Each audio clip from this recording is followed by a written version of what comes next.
At Capella University, you'll get support from people who care about your success. From before you enroll to after you graduate, pursue your goals knowing help is available when you need it. Imagine your future differently at capella.edu. You're listening to a Mint podcast brought to you by HT Smartcast.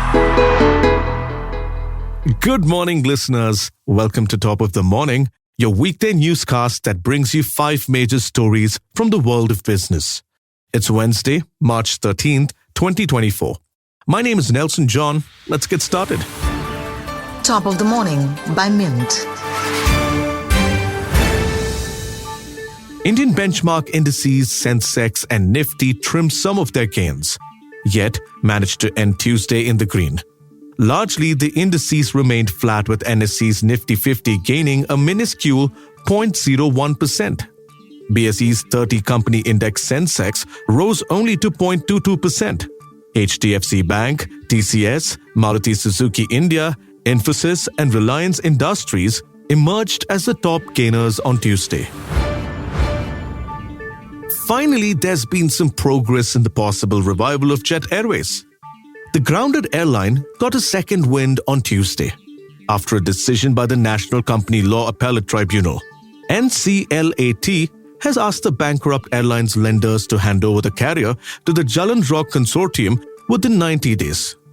The National Company Law Tribunal, a lower body than the NCLAT, has approved the consortium's resolution plan for Jet Airways back in June 2021. It had even allowed the handover in January last year. However, Jet's lenders challenged this decision in the higher tribunal over alleging the consortium to be non-compliant with the resolution plan. Mint's legal correspondent Krishna Yadav reports on the development crucial not just for Jet but also the Indian aviation industry.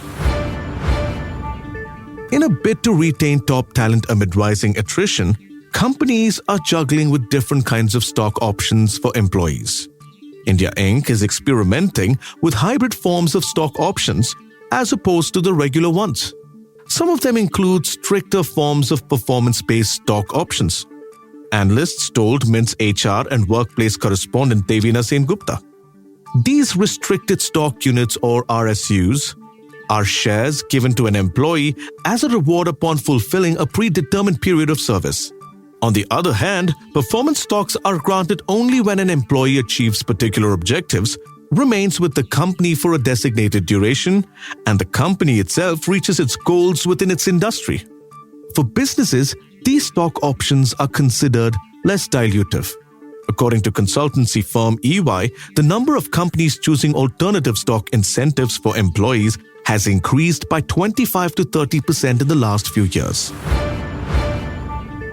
General elections are only a few weeks away. Freebies and price cuts usually become the main weapons against anti-incumbency for governments around this time. One such important pre-election move is cutting down the price of fuel. Anticipating a price cut, fuel stations are running low on inventory. Petrol and diesel pumps are keeping enough stock for only 3 days, as opposed to their regular inventory of 5 days. This is to save on any losses that may occur in case a price cut is announced. In case of a price cut, the new rates take effect immediately, leaving fuel retailers with losses on the stock they bought for a higher price. Mint's energy correspondent Rituraj Barua reports on the cautious move by fuel retailers. He explains how a 5 rupee deduction in the price of petrol and diesel could mean losses up to 1.5 lakh rupees for retailers in rural areas. The number only goes up for petrol stations in Tier 3 and Tier 2 cities. Petrol pumps in metro cities usually see losses of up to 25 lakh rupees on a 5 rupee price cut. Ever thought of a life where you can be a banker by the day and manage finances for a startup as its CFO by night?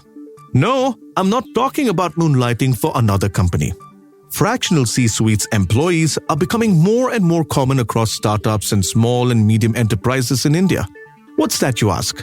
These are experienced executives with deep competencies in domains like finance, marketing, and strategy who work with multiple companies at a time on a part-time basis.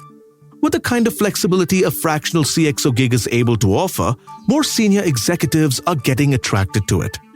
There is a demand factor to it also. companies are increasingly looking for fractional CXOs to access good talent at affordable costs.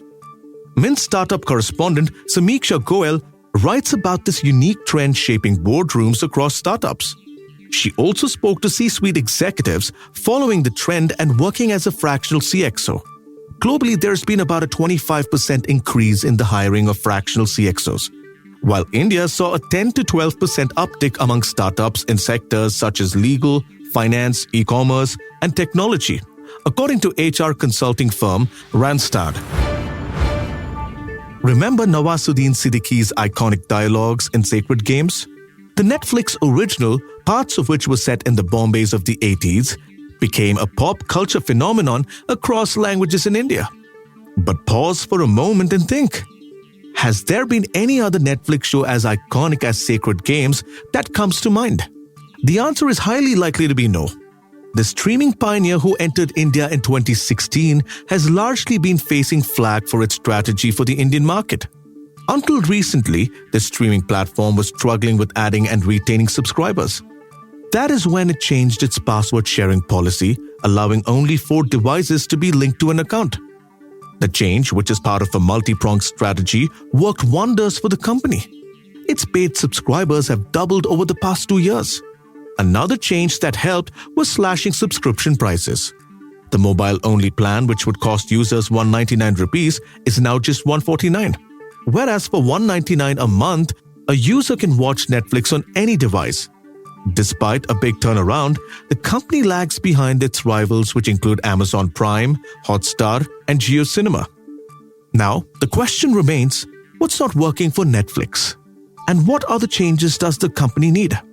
Mint's media and entertainment correspondent Lata Jha takes a deep dive into Netflix's India current scenario and answers some of these questions. For once, the company's acquisition strategy, where it is focusing on acquiring movies rather than producing originals, has been dubbed lazy by many. With streaming markets reaching the point of saturation in India, Netflix needs to up its game. We'd love to hear your feedback on this podcast. Let us know by writing to us on feedback@lifemint.com.